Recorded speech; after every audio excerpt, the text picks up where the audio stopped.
حضرت جناب ابو بکر محمد بن ابراہیم رحمت اللہ تعالی علیہ کی کتاب ہے بحر الہند، اس میں انہوں نے حضرت جناب محمد بن ابراہیم انہوں نے یہ واقعہ نقل فرمایا ہے۔ وہ فرماتے ہیں کہ ایک بزرگ تھے، صاحب کشف تھے، صاحب نظر تھے، ابو قلابہ۔ ان کا بھتیجا بیمار تھا، غافل شخص تھا، شراب بھی پیتا تھا، بیمار ہو گیا۔ اس نے اپنے چچا ابو قلابہ کو بلایا کہ میں سخت تکلیف میں ہوں، آئیں میری کچھ مدد کریں۔ ابو قلابہ گئے۔ وہ فرماتے ہیں میں نے کیا دیکھا دل کی آنکھوں سے کہ دو سیاہ فرشتے اس کے پاس بیٹھے ہوئے ہیں۔ میں گھبرا گیا، یہ علامت تھی کہ میرا بھتیجا برباد ہو جائے گا، ہلاک ہو جائے گا۔ کہتے ہیں میں وہاں بیٹھا پریشان تھا، چونکہ میں دل کی آنکھوں سے دیکھ رہا تھا کہ میرے بھتیجے کے پاس دو سیاہ فرشتے بیٹھے ہیں، جو عذاب والے فرشتے بیٹھے ہیں۔ تھوڑی دیر کے بعد میں نے دیکھا کہ دو روشن چہروں والے فرشتے آئے، انتہائی خوشبوؤں میں بسے ہوئے فرشتے آئے، تھوڑے فاصلے پہ کھڑے ہو گئے۔ جب وہ تھوڑے فاصلے پہ کھڑے ہوئے، یہ جو پہلے عذاب والے فرشتے بیٹھے ہوئے تھے یہ اٹھ کے چلے گئے۔ اب ان دو میں سے ایک دوسرے سے کہتا ہے ذرا قریب ہو کے اس کو دیکھو۔ تو ایک فرشتہ قریب ہوا، اس نے اس کا منہ سونگا، پیٹ سونگا، پیر سونگے، اور دوسرے فرشتے سے کہنے لگا اس کے منہ میں تلاوت قرآن کی خوشبو کوئی نہیں، اس کے پیٹ میں روزے کی خوشبو کوئی نہیں، اور اس کے پیروں میں مسجد کی طرف چل کے جانے کی خوشبو کوئی نہیں۔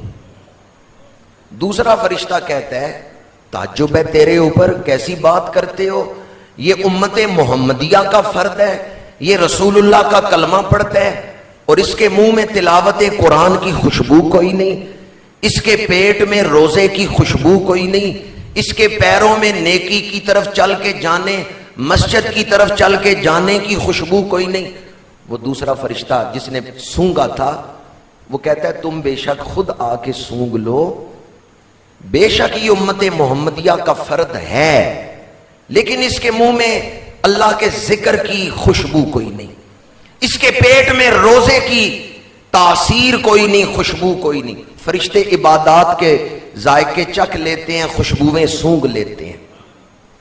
اب دوسرا فرشتہ آیا، اس نے بھی منہ سونگا، پیٹ سونگا، پیر سونگے، پھر اس نے منہ سونگا، پھر اس نے زبان پکڑی، اس کو سونگا، اور پہلے فرشتے سے کہنے لگا ایک دن انطاکیہ میں، انطاکیہ ایک شہر کا نام ہے، وہاں اللہ والوں کی محفل ہو رہی تھی، تو یہ اس میں بیٹھ گیا تھا۔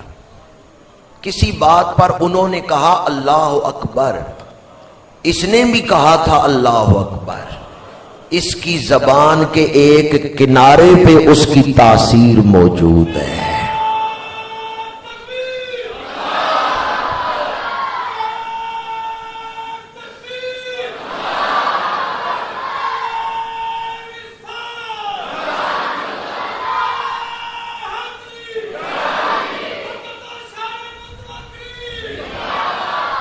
حضرت ابو قلابہ فرماتے ہیں این ممکن ہے کہ ساری زندگی میں کسی شخص نے ایک دفعہ اللہ اکبر کہا ہو، پر اتنے اخلاص سے کہا ہو کہ وہ اسے عذاب سے بچانے کا باعث بن جائے، وہ اس کی بخشش کا ذریعہ بن جائے، وہ اس کی بخشش کا وسیلہ بن جائے۔ اتنے اخلاص سے زندگی میں کم از کم ایک دفعہ تو اتنے اخلاص سے اللہ اکبر کہیں کہ پوری روح میں اس کی تاثیر رچ بس جائے۔ حضرت ابو قلابہ کہتے ہیں میں حیران ہوا، فرشتہ زبان کو سونگ کے کہتا ہے اس نے زندگی میں ایک دفعہ اللہ اکبر اخلاص سے کہا تھا۔ اللہ بڑا فضل کرنے والا ہے، اللہ بڑا رحمان ہے، اللہ رحیم ہے، وہ رحمتیں کرنے والا ہے۔ نے اس کا نام محبت سے لیا ہے۔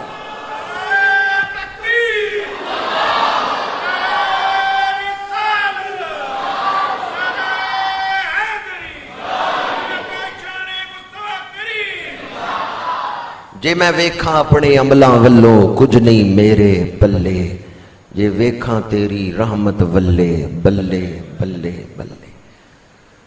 مسند امام